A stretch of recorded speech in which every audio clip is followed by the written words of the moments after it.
হরে কৃষ্ণ। আমি যদি ভক্তি জীবনে এবং এই মানব জীবন সার্থক করতে চাই, তাহলে অনুক্ষণ এই দুইটি শ্লোকের কথাগুলো পুঙ্খানুপুঙ্খ রূপে সবসময়ের জন্য আমার স্মরণ রাখা উচিত। সেজন্যই এটাকে রেকর্ড করে সারা জীবনের জন্য হৃদয় রেকর্ড করে রাখবো, সেই অভিলাষ করছি। অনন্ত কোটি বৈষ্ণব সবার চরণ মাথায় রাখছি। এখানে আপনার আমাদের সকলার শ্রদ্ধেয় রূপ গোস্বামী তার ভক্তির অসমিত সিন্ধুর পূর্ব বিভাগে ১-১-১১ বিখ্যাত সংগত শ্লোক এবার উচ্চারণ করে আপনাদের কৃপা নিয়ে সর্বক্ষণ স্মরণ করার জন্যে চেষ্টা করছি। অন্য অভিলাষিতা শূন্যম জ্ঞান কর্ম আদি অনাবৃতম আনুকূল্যন কৃষ্ণ অনুশীলনম ভক্তিরুত্তমা। এর বাংলা অর্থ, যে ব্যক্তি সমস্ত অন্য কামনা থেকে শূন্য, জ্ঞান কর্ম প্রভৃতির দ্বারা আবৃত নয় এবং যা অনুকূলভাবে শ্রীকৃষ্ণের সেবা ও চর্চা, তাকেই উত্তমা ভক্তি বলে। অর্থাৎ এই শ্লোকটা যদি সর্বক্ষণ স্মরণে না রাখি, ভক্তি জীবনে এসেও আনন্দ লাভ করা যাবে না। এজন্যই প্রতিক্ষণ একে স্মরণ করার জন্যে চেষ্টা চালাচ্ছি। এখানে যদি প্রতিটি শব্দের আমরা মানে করি, তখনই বুঝতে পারবো কত মধুময়। এবং যে দুইটি শ্লোক আমরা এখন বলবো, এই শ্লোকটা দুটো যদি সবসময় মনে রাখতে পারি, তাহলে ভক্তি জীবনের আনন্দ প্রেম আস্বাদন করা যাবে।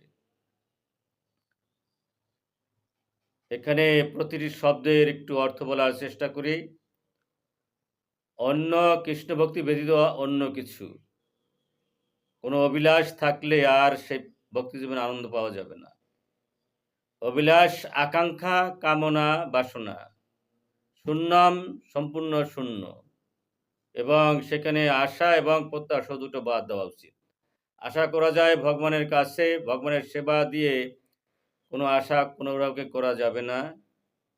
আর প্রত্যাশা হচ্ছে জীবের জন্য, সখাদের কাছ থেকে আশা করা যায়, আপনজনের কাছ থেকে আশা করা যায়, প্রত্যাশা করা যায়।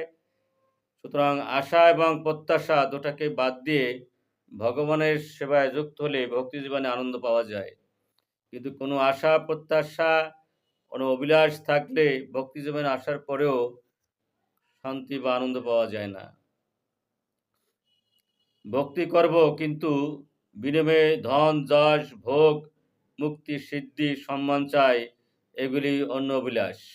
অনেক সময় আমরা বুঝতেই পারি না অন্য অভিলাষ কি। এখানে মহাজনরা কত সুন্দর করে বলেছেন,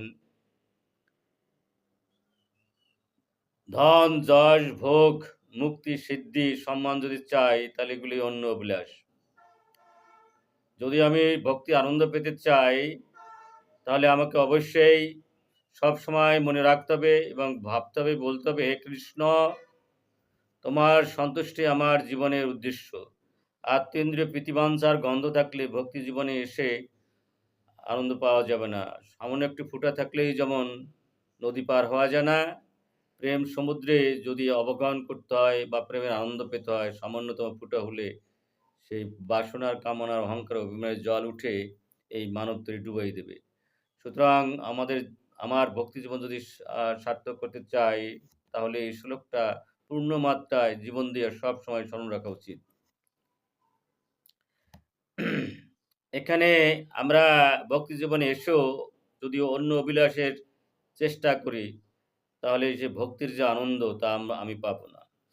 ধন চাই, সুখ চাই, রোগ মুক্তি চাই, স্বর্গ চাই, এগুলি পাওয়ার মধ্যে যদি থাকি যে আনন্দ, কারণ চাইতে গেলেই অনেক কিছুই পাবো না। আর সেদিকে মন চলে যাবে, ভগবানের দিকে আর মন থাকবে না। সুতরাং সেই পরম আনন্দ ভগবানের দিকে মন রাখতে হলে অবশ্যই আমাদের এইগুলি ত্যাগ করা উচিত। এখানে ভুক্তি মুক্তি কথা বলেছে। মুক্তি যদি ভক্তি জীবনে এসে মুক্তি বাসনা করি তাহলে সেই আনন্দ পাওয়া যাবে না। ব্রহ্মে লীন হতে চাই, জন্ম মৃত্যু থেকে মুক্তি চাই। সিদ্ধি, অলৌকিক শক্তি, অনিমা লঘিমা প্রাপ্তি ইত্যাদি করে যে 18টা সিদ্ধি রয়েছে, 8টা মুখ্য এবং 10টা গৌণ। এর পিছনে ছোটাছুটি করলেও ভক্তি জীবনে এসে আনন্দ পাওয়া যাবে না। এখানে কত সুন্দর করে বলেছেন, জ্ঞান কর্ম আদি অনাবৃতম। এই শব্দগুলো, প্রতিটি শব্দ জীবনে ধারণ করা উচিত যদি আমি ভক্তি জীবনে এসে আনন্দ পেতে চাই। আর সামান্য অভিলাষ থাকলে এই ভক্তি জীবনে এসেও আনন্দ পাওয়া যাবে না। জ্ঞান ভক্তিহীন ব্রহ্মজ্ঞান, যেখানে ভগবানের ব্যক্তিগত রূপকে অস্বীকার করা হয়, অর্থাৎ যারা ব্রহ্মজ্ঞানী তারা ভগবানের সেবায় যুক্ত হন না। এটা অত্যন্ত আত্মকৃতি কাজ।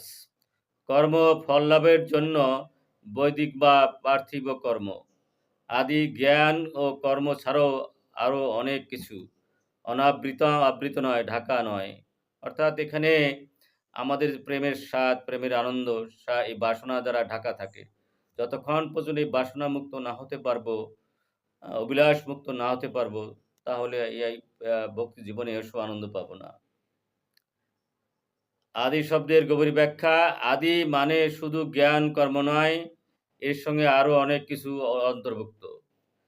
যেমন ধরুন যোগ, অষ্টাঙ্গ যোগ আগেই বলেছি, ধ্যান যোগ, তপস্যা, নিজের শক্তি প্রদর্শনের জন্য কঠোর তপস্যা, বৈরাগ্য, লোক দেখানো বৈরাগ্য, অর্থাৎ মর্কট বৈরাগ্য। ভিতরে কামনা বাসনা অহংকার অভিমানের অভাব নাই, কিন্তু বাইরে কি বৈরাগ্যের ভাব দেখানো, এটাও ভালো না। এই ভাবনা থাকলে আমি আনন্দ পাবো না।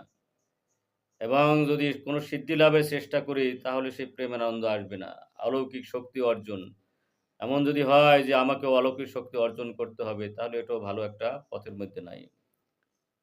এবং কোনো অহংকার থাকলেও সেই ভক্তির আনন্দ সেই ভক্তির যে আনন্দ সেটা লাভ করতে পারবো না। বর্ণ আশ্রমে অহংকার, আমি ব্রাহ্মণ, আমি সন্ন্যাসী, এই গর্ব থাকা উচিত নয়। হ্যাঁ, ব্রাহ্মণ হতেই পারি, সন্ন্যাসী হতেই পারি, কিন্তু সেটা যদি ভগবানের সেবায় লাগানোর জন্য হয় সেটা উত্তম।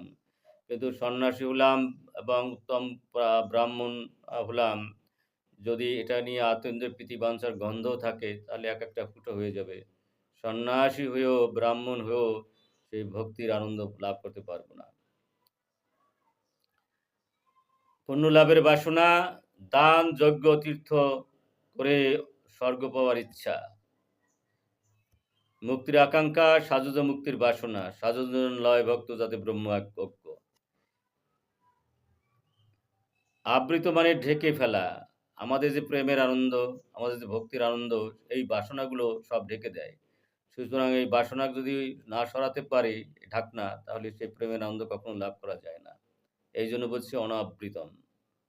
মেঘ সূর্যকে ঢেকে দেয়, তেমনি কর্মের বাসনা, জ্ঞানের গর্ব, যোগের অহংকার, সিদ্ধির লোভ, ভক্তির নির্মল সূর্যকে ঢেকে ফেলে। কি চমৎকার কথা বলা হয়েছে এখানে।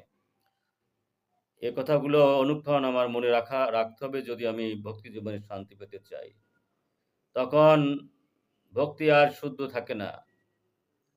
এখানে আরো কত চমৎকার কথা বলছেন গোস্বামীপাদ। অনুকূল্যন, অর্থাৎ যা কৃষ্ণকে সন্তুষ্ট করে, প্রতিকূল যা কৃষ্ণের অসন্তোষের কারণ।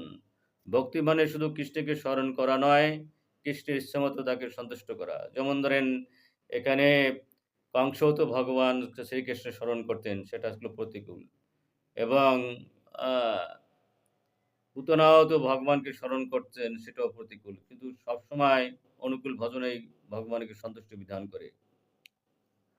এখানে যদি এখনো বললাম, আবার সুন্দর করে মহাজনরা বলছেন, পুতনা কৃষ্ণকে কোলে নিয়েছিলেন কিন্তু হত্যা করতে চেয়েছিলেন, তাই সেটা ভক্তি নয়। অর্জুন যুদ্ধ করতে চাননি কিন্তু কৃষ্ণের আদেশে যুদ্ধ করলেন, তাই সেটাই ভক্তি।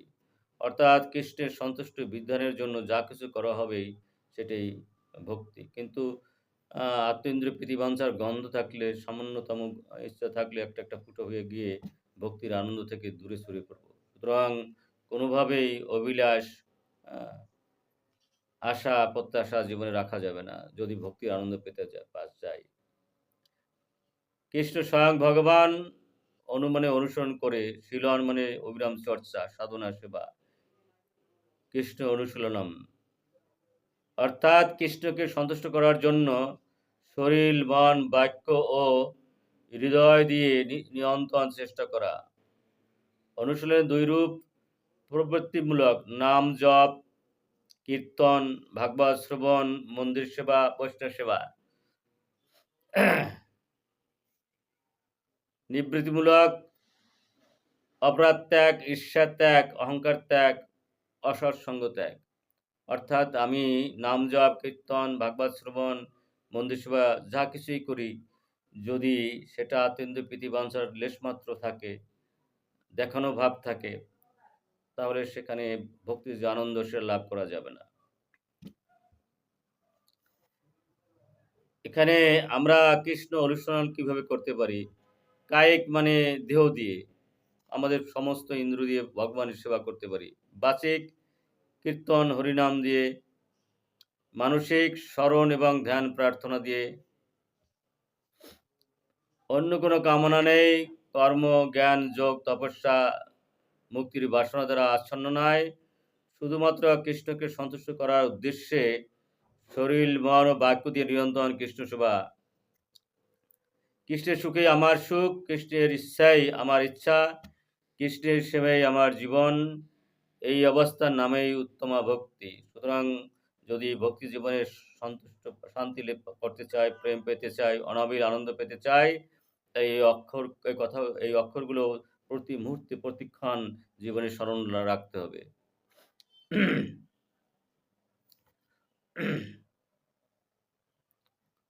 তো এখানে আরেকটি শ্লোক আমরা যদি সাথে স্মরণ করি, সেটা আরো ভালো হবে। আমি স্মরণ করি। এখানে কত সুন্দর ভক্তির সংজ্ঞা দিয়েছেন। আর এই শ্লোকটি নারদ পঞ্চরত্ন থেকে আমরা পাই, এবং এই শ্লোকটি রূপ গোস্বামী তার ভক্তির অসময় সিন্ধুতে উদ্ধৃত করেছেন। কত চমৎকার! সর্ববুধি বিনির্মুক্তম তৎপরিত্রাণ নির্মলম ঋষিকেন ঋষিকেশ সেবনাং ভক্তির উচ্চতে। এই প্রতিটি শব্দ, প্রতিটি মুহূর্তে এটা অনুক্ষণ যদি স্মরণ রাখি, তাহলে আমরা এই ভক্তির স্বাদ পাব, আনন্দ পাব। আমরা এবার একটু করে প্রতিটি শব্দ মানে বোঝার চেষ্টা করি। এটা যদি জীবন দিয়ে আচরণ করতে পারি, অনুক্ষণ মনে রাখতে পারি, তাহলে ভক্তির স্বাদ পাব। না হলে ভক্তি জীবনে এসে সেই ভক্তির আনন্দ কখনো লাভ করতে পারবো না। সর্বমনের সমস্ত উপাধি মিথ্যা পরিচয়, অস্থায়ী পরিচয়। হিন্দু, মুসলমান, বৌদ্ধ, খ্রিস্টান, ব্রাহ্মণ, ক্ষত্রিয়, বৈশ্য, শূদ্র, ব্রহ্মচারী, গৃহস্থ, বানপ্রস্থ, সন্ন্যাসী, সবই উপাধির মধ্যে পড়ে। সুতরাং মহাপ্রভু যা বলছেন সেটাই। আমি ব্রাহ্মণ নই, ক্ষত্রিয় নই, বৈশ্য নই, শূদ্র নই, আমি কোনোটাই নই।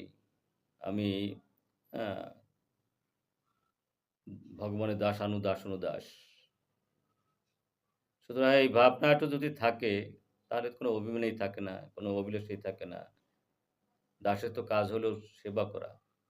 সুতরাং আমি যদি ভক্তের দাসানুদাস হই, সকলের দাসানুদাস হই, সকলেই যদি আমার প্রভু হয়, আমি তো সেবক। সেবকের আর কি? সেবকের কাজ হলো সেবা। সেটার মধ্যে যদি থাকি, তাহলে আনন্দ পাওয়া যাবে। আর যদি এই সেবার বিনিময়ে কিছু আকাঙ্ক্ষা আসে জীবনে, তাহলে ওই ভক্তি জীবনে এসে আনন্দ পাওয়া যাবে না। সুতরাং সেই পরম আনন্দ লাভ করার জন্যে এই কথাগুলো, সব কথাগুলো আমাদের মনে রাখা উচিত। উপাধি কি? আমরা বলি, আমি বাঙালি, আমি ধনী, আমি গরিব, আমি ব্রাহ্মণ, আমি সন্ন্যাসী, আমি পুরুষ, আমি নারী, আমি পণ্ডিত। এইসব দেহগত পরিচয়। এই দেহগত পরিচয় হচ্ছে উপাধি। সুতরাং আমি তো এগুলোর কিছু নই, আমি তো আত্মা। এই বোধ যদি থাকে, তাহলে উপাধিমুক্ত হওয়া যায়। দেখেন, শাস্ত্র বলে জীবের প্রকৃত পরিচয় আমি কৃষ্ণের নিত্য দাস। আমি কৃষ্ণের নিত্যদাস, সাথে, সাথে কৃষ্ণের যে ভক্ত তাদের দাসানুদাস। সুতরাং এই ভাবনা থাকলেই ভক্তি জীবনে এসে আনন্দ পাওয়া যাবে। যেমন কাঁচের বোতলে মধু লেখা থাকলেও ভিতরে বিষ থাকতে পারে, তেমনি ব্রাহ্মণ, রাজা, পণ্ডিত ইত্যাদি নামগুলো বাহ্যিক পরিচয় মাত্র, আত্মার প্রকৃত পরিচয় নয়। এজন্যই বলছেন এখানে নারদ পঞ্চরাত্রে সর্বপদী বিনির্মুক্তন হওয়া মানে কি? মানে গভীর উপলব্ধি, আমি এই দেহ নই, আমি কৃষ্ণের চিরন্তন দাস। এবং আমরা সবাই জানি শ্রীমদ্ ভাগবত গীতার 18 অধ্যায়ের 66 নম্বর শ্লোক, সর্বধর্মান পরিত্যাজ্যং মামেকং শরণং ব্রজ অহং তাং সর্বপাপভ্যো মোক্ষয়িষ্যামি মা শুচি। এই ভাবনা না থাকলে এই কর্মকাণ্ড দিয়ে জীবন দিয়ে, মন দিয়ে, প্রাণ দিয়ে যদি বিশ্বাস ভক্তি সহকারে সর্বক্ষণ মনে না রাখি, তাহলে ভক্তি জীবনে এসেও আনন্দ পাওয়া যাবে না। এখানে আমরা অনেক সময় অনেক কথাই ভাবি, বলতেই পারি। এখানে চমৎকার করে দেখেন তৎপরত্বন, এই কথাটা আরো মধুময়। আমরা এই কথাটা যদি যথার্থভাবে স্মরণ না রাখতে পারি, তাহলে আমাদের সর্বনাশ হয়ে যাবে। তৎপরত্বন, সেই পরমেশ্বর শ্রীকৃষ্ণ। পরাত্তন, তাকেই পরম লক্ষ্য করা, আর কেউ না। সুতরাং সে রক্ষাকর্তা, সে মালিক, সে ভোক্তা, সে কর্তা। আমরা ভোক্তার সাজি যদি, কর্তার সাজি যদি, আর যদি কোনো অভিলাষ রাখি, তাহলে তৎপরত্বন কখনই হবে না। তিনি মালিক, তিনি কর্তা, তিনি ভোক্তা। তিনি এবং তার ভক্তদের সেবায় সময়টা কাটাতে হবে, যদি অভিলাষ শূন্য হয়ে। তা যদি পারি, তাহলে আমি শান্তি পাবো, ভক্তি জীবনে শান্তি পাবো। নাহলে ভক্তি জীবনে এসেও শান্তি পাবো না। খাওয়া, ঘুম, কাজ, সংসার সবকিছু কৃষ্ণের সেবার জন্য। সবকিছু কৃষ্ণের, সবকিছু কৃষ্ণের সেবায় লাগাতে হবে। তাহলেই আনন্দ, তাহলেই শান্তি। অর্জুন যুদ্ধ করলেন নিজের জন্য নয়, কৃষ্ণের সন্তোষের জন্য। তাই তার যুদ্ধ ভক্তি হয়ে গেছে। নির্মলাম নির্মল, কলুষতাহীন, বিশুদ্ধ। আমাদের হৃদয় কেন মলিন? কাম, ক্রোধ, লোভ, অহংকার, ঈর্ষা, প্রতিষ্ঠার বাসনা এসব হৃদয়কে আবৃত করে রেখেছে। যখন হৃদয় কৃষ্ণকে কেন্দ্রিক হয়, তখন তা নির্মল হয়। কারণ কৃষ্ণের উনি গুণাতীত, উনি সর্বনির্মল, অমল। সুতরাং ওনার চিন্তায় থাকতে থাকতে আমাদের হৃদয়ে যত কলুষ সব চলে যাবে। আর যদি কোনো অভিলাষ থাকে, তাহলে আবৃত হয়ে সেই কলুষতা কখনোই যায় না। সেজন্য সমস্ত অভিলাষ মুক্ত হয়ে সর্বক্ষণ যদি ভগবানের সেবায় যুক্ত হওয়া যায়, ভক্তের সেবায় যুক্ত হওয়া যায়, তাহলে ভক্তি জীবনে এসে আনন্দ পাওয়া যায়। ঋষি ইন্দ্রিয়সমূহ যেমন চোখ, কান, জিহ্বা, নাক, হাত, পা, মন। ভক্তি মানে ইন্দ্রিয় ধ্বংস করা নয়, ইন্দ্রিয়কে শুদ্ধ করা এবং সমস্ত ইন্দ্রিয় দ্বারা ভগবানের সেবা করা। চোখের ভক্তি ভগবানের বিগ্রহ দর্শন, কানের ভক্তি হরিনাম ও ভাগবত শ্রবণ, জিহ্বার ভক্তি হরিনাম কীর্তন ও প্রসাদ গ্রহণ, হাতের ভক্তি মন্দির সেবা, ভাগবত ভক্ত সেবা, ভক্ত সন্তুষ্টির জন্য জীবের সন্তুষ্টির কর্মকাণ্ড করে যাওয়া, আধ্যাত্মিক সন্তুষ্টির জন্য। পায়ের ভক্তি তীর্থে গমন ও বৈষ্ণব সেবা। ঋষিকেশ ইন্দ্রিয়ের অধিপতি, এটি শ্রীকৃষ্ণের একটি নাম। আমরা ভাবি এ চোখ আমার, এ কান আমার, আসলে কিছুই আমাদের নয়, সব ইন্দ্রিয় কৃষ্ণের দান। একজন রাজা চাকরকে একটি গাড়ি দিলেন। চাকর যদি বলে এটি আমার, তাহলে সে ভুল করছে। তেমনি আমাদের ইন্দ্রিয় কৃষ্ণের সম্পত্তি। ঋষিকেশ সেবনম, এটা পুরা শ্লোকে হৃদয় কৃষ্ণ প্রদত্ত ইন্দ্র দিয়ে কৃষ্ণের সেবা করা। জিহ্বা দিয়ে হরিনাম কীর্তন, কান দিয়ে কৃষ্ণ কথা শ্রবণ, মন দিয়ে স্মরণ ও ধ্যান, হাত দিয়ে সেবা, পা দিয়ে তীর্থ মন্দিরে গমন, গভীর দার্শনিক শিক্ষা। ভক্তি ইন্দ্রিয় দমন করে পাথরের মতো বসে থাকা নয়, ইন্দ্রিয়কে কৃষ্ণ সেবায় নিয়োজিত করা। অন্নবিলাসতা শূন্যম বলে ভক্তির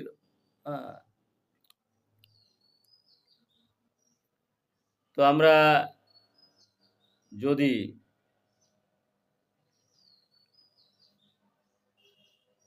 এই শ্লোকগুলি একটু সমুন্নতভাবে মনে রাখতে পারি, তাহলে আমাদের জীবন ধন্য হয়ে যাবে।